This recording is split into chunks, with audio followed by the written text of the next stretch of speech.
नमस्कार, मैं हूं आपके साथ शुभम मिश्रा और आप देख रहे हैं वीके न्यूज। आतंकी गतिविधियों में लिप्त लोगों के लिए योगी सरकार का आतंकवाद निरोधी दस्ता यानी कि एटीएस की ताजा कार्रवाई से मानो सांप बिलबिला उठे हैं।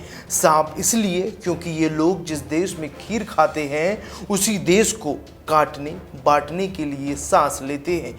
लेकिन अब से एटीएस की टीम ने इनकी पूंछ पर पैर रखना शुरू कर दिया है। इनकी बौखलाहट इतनी है कि एक एक करके इनकी जहर बनाने की सभी बिल अब सभी के सामने आ रही है, जिसमें इस बात का अब खुलासा हो चुका है कि इस गिरोह ने स्कूल और कॉलेज को अपना अड्डा बना रखा था और जहां से ये लोग भोले भाले बच्चों का धर्मांतरण कर उन्हें उनके ही देश के खिलाफ भड़काते थे और आतंकी बनने की ट्रेनिंग भी देते थे।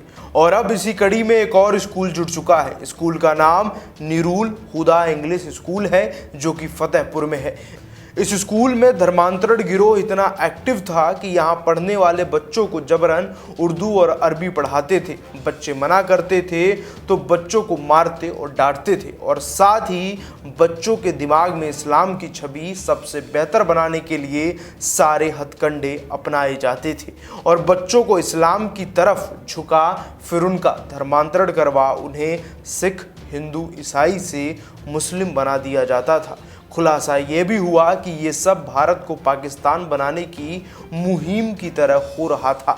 लेकिन सीएम योगी के राज में एक ना एक दिन इन लोगों का राज भी खुलना ही था और अब राष्ट्रीय बाल संरक्षण आयोग यानी कि NCPRC के 3 दिन के भीतर इस स्कूल को लेकर रिपोर्ट मांगी है। साथ ही शिक्षकों, छात्र छात्राओं और अभिभावकों को बुलाकर लगभग 50 लोगों के बयान भी दर्ज करवाए गए हैं। इसी के साथ ही पूरी प्रक्रिया की वीडियोग्राफी भी कराई गई और सीसीटीवी फुटेज कब्जे में ले लिए गए हैं। लेकिन हैरान कर देने वाली बात तो ये है कि इन सब में से प्रार्थना सभा स्थल और कक्षा की फुटेज गायब है। बता दें कि फतेहपुर के ही पृथ्वीपुरम इलाके में 8 साल पहले हरिश्चंद्र नाम का एक व्यक्ति इस्लाम अपनाकर हमद अली बन गया था और जब स्थानीय लोगों ने विरोध किया तो वो हिंदुओं का मोहल्ला छोड़ पठान मोहल्ले में जाकर रहने लगा।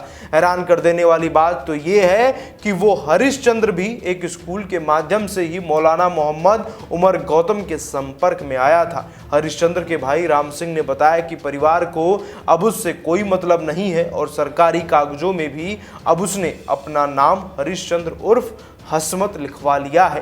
तो वहीं विजय नाम का एक व्यक्ति जो कि रोजगार की तलाश में सलीम के घर ड्राइवरी करने लगा और कुछ महीनों बाद सलीम ने उसका ऐसा ब्रेन वॉश किया कि विजय ने भी इस्लाम अपना लिया और फिर अपने घर वालों पर भी इस्लाम अपनाने का दबाव बनाने लगा, जिसके बाद पुलिस में शिकायत पर उसे घरेलू हिंसा और धर्मांतरण के कानून के तहत जेल में डाल दिया गया।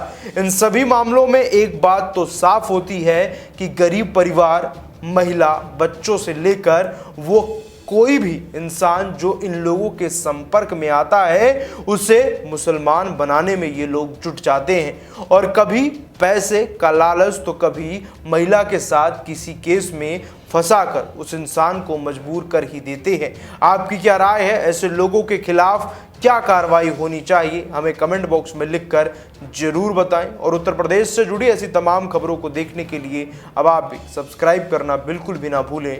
VK news UP. धन्यवाद।